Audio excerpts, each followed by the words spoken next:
Mata dunia tertuju pada perolehan perhitungan suara putaran kedua pemilihan presiden di Turki. Dikutip dari kantor berita resmi Anadolu Turki menunjukkan, Presiden Pertahanan Recep Tayyip Erdogan unggul saat 96% kotak suara telah dihitung.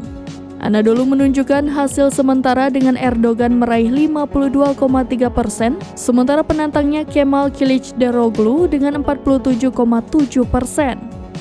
Sementara itu, lembaga berita Anka yang dekat dengan oposisi menunjukkan hasil 51% untuk Erdogan dan Kılıçdaroğlu dengan 49%.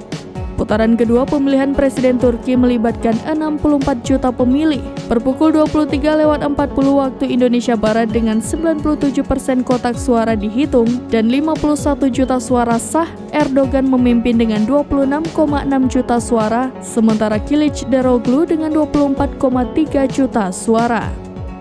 Hasil ini dapat memiliki implikasi yang jauh melampaui Ankara. Turki berada di persimpangan antara Eropa dan Asia dan memainkan peran penting dalam NATO.